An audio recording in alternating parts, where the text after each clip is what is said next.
आप देख रहे हैं पब्लिक समाचार, पब्लिक के हक में।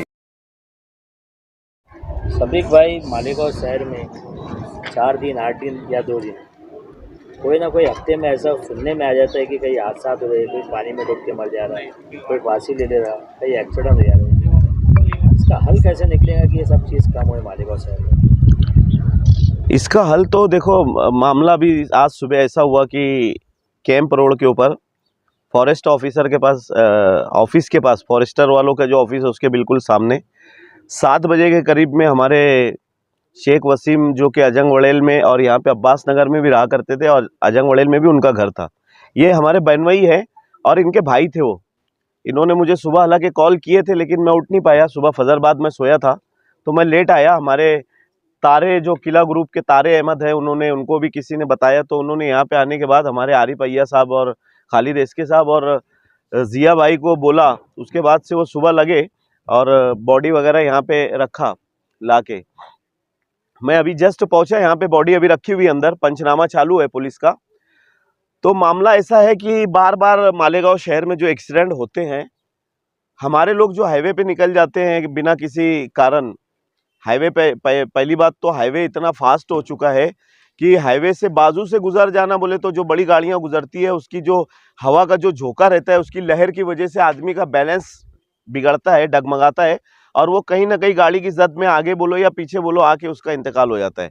मौत तो ये अल्लाह रब्बुल इज़्ज़त की तरफ से हम मानते हैं, लेकिन जो हराम मौत है कहीं ना कहीं आदमी अपने आप खुद तय करता है। जैसे कि फांसी लेने का मामला हो गया, जहर खाने का हो गया या पानी में जाकर डूब जाना हो गया। तो ये सारी चीज़ें जो आदमी खुद से करता है ये तो हराम मौत है।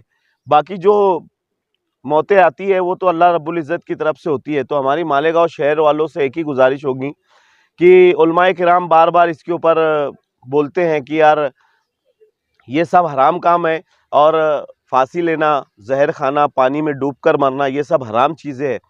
तो इससे बचे आदमी, एहतियात करे। हमारे जितने मालेगांव शहर के सोशल वर्कर है ये बार बार इसकी अपील करते हैं यहाँ से, पीएम रूम के पास से, सिविल हॉस्पिटल के पास से, कि यार लोग बचे ये सब चीज़ों से, ये हराम चीज़ें हैं। हम लोगों के भी देखने में आता है कि जितने हादसे मालेगांव शहर के अंदर होते हैं ना, बड़ी सिटी में मैं बोलता हूँ कि नासिक शहर में भी इतने हादसे नहीं होते होंगे। नासिक शहर में ज़्यादा से ज़्यादा क्या होता है, औरंगाबाद, नासिक, हमारे आसपास एतराफ़ में जितने गाँव है ना, एक्सीडेंट के केसेस होते हैं जो हाईवे के ऊपर होते हैं। 4 व्हीलर से 4 व्हीलर का हो गया, बड़ी गाड़ी से, ट्रक से 4 व्हीलर का हो गया, ये सब हादसा देखने में आते हैं। लेकिन ये सब हादसा नहीं देखने में आते हैं कि 2 व्हीलर से जा रहा था घूमने के लिए, हाईवे पे निकला, होटल पे जा रहा था लेकिन वो ऐसा हो गया। रात में भी हमारे लोग रात में 12, 1, 2 बजे तक हाईवे के ऊपर घूमते फिरते रहते हैं, कोई मकसद नहीं रहता है जबकि, और बिना देखे रोड इधर से उधर क्रॉस करते हैं। हमारे रोड के ऊपर हाईवे पे देख लो आप, मनमाड़ चौपुल्ली से लेकर 40गांव फाटे तक ना डिवाइडर का नज्म है, ना अंडरग्राउंड रास्तों का नज्म है और ना उसके अलावा जो साइड से बैरिकेड लगा रहता है ना उसका नज्म है। तो ये सब चीज़ें हमारे इस पे, जेब्रा क्रॉसिंग नहीं है, ये सब चीज़ें हमारे रोड के ऊपर पहले ही मौजूद नहीं है। इसके बारे में काफ़ी सारे मेमोरेंडम दिए गए, काफ़ी सारा उसके ऊपर बोला गया, मंत्रियों से मिला गया, ऑफिसरों से मिला गया, धरने आंदोलन हुए, सियासी समाजी लोगों ने इसके ऊपर काम किया, लेकिन अभी तक उसका कोई हल नहीं निकला। तो जब तक कि हमारे रोड के ऊपर एक तो ब्रिज बोलो, अंडरग्राउंड रास्ते बोलो, जेब्रा क्रॉसिंग बोलो, ब्रेकर बोलो, ये सब नहीं बन जाते, जब तक कि हमारे शहर वालों को इसके ऊपर एहतियात करने की ज़रूरत है। ये हमारी सोशल वर्करों की तरफ से अपील है। बस स्टैंड के हिसाब से एक बहुत बड़ा विषय है, अक्सर वहाँ पर एक्सीडेंट होता है।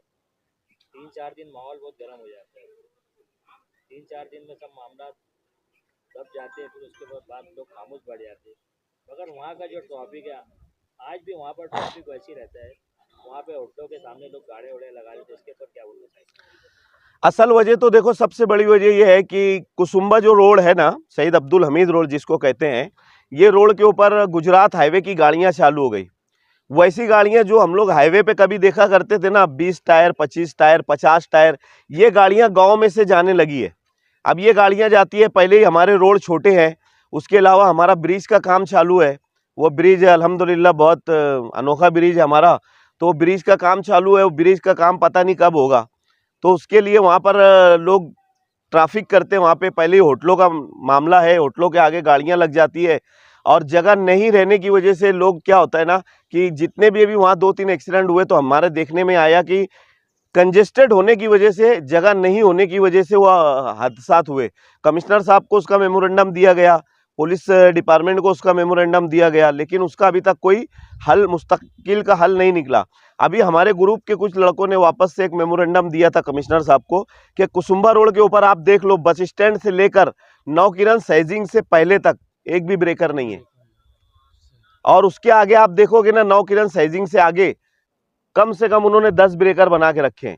तो हमारे कहीं ना कहीं हमारे बिरादरान वतन जो है ना, वो जागरूक कौम है और हम लोग सोई हुई कौम है। तो हम लोग अगर चिल्ला पुकार करते भी है ना, तो एक दिन चिल्लाते, 2 दिन चिल्लाते, उसके बाद हम लोग खामोश बैठ जाते, हम लोग का हल नहीं निकलता। लेकिन हमारे जो बिरादरान वतन है ना, वो बराबर काम भी कर लेते और काम करके वो उनका ये भी कर लेते। और कहीं ना कहीं मुझे ऐसा लगता है कि हो सकता हमारे लीडरान बोलते नहीं है तो हमारे साथ नाइंसाफी होती है। कुसुम्बा रोड के ऊपर बस स्टैंड से आप गौर करो, बस स्टैंड से लेकर नवकिरण सैजिंग तक, मिलन होटल तक एक भी ब्रेकर नहीं है, जबकि कम से कम ज्यादा गुंजान आबादी वाला एरिया ये है, उसके आगे उतनी आबादी नहीं है, लेकिन फिर भी उधर ब्रेकर है, इधर आबादी होने के बाद भी ब्रेकर नहीं है। तो इंशाल्लाह हम लोग इसके ऊपर कोशिश करेंगे कि जल्द से जल्द उसके ऊपर काम करें और ब्रेकर का नज्म करें कुसुम्बा रोड के ऊपर। ब्रिज को आप लोगों की मौत का जिम्मेदार मानते हैं? मैं क्या, पूरा गांव मानता है कि ब्रिज हमारे शहर का एक अनोखा ब्रिज है। मुझे लगता है कि शायद वो ताजमहल के जो पत्थरों को सुखाया गया था ना, शाहजहां ने, उस वक्त के इंजीनियरों ने एक वो लिया था, मतलब ताजमहल कितने 100 साल तक ये उसकी पोजीशन पे रहेगा, मतलब ये ख़राब नहीं होगा। तो उन्होंने क्या किया था, कुछ 3 साल उसको बारिश में पत्थरों को लाकर वहाँ पर बिछा दिया था कि वो पत्थरों ने 3 साल बारिश खाया, 3 साल धूप खाया और 3 साल ठंडी की हवा खाया, तो भी वो मतलब 9 साल उसको लगा था पत्थरों को। शायद वो हमारा ब्रिज उससे ज़्यादा अनोखा है कि इतना ज़्यादा उसको ताजमहल से ज़्यादा वक्त लग रहा है। हमारे हिंदुस्तान का वो एक अजूबा है, 7वां अजूबा उसको पहले नंबर पर आता है, अजूबों में शुमार होता है। लेकिन उसके बाद अगर वर्ल्ड बुक के अंदर अगर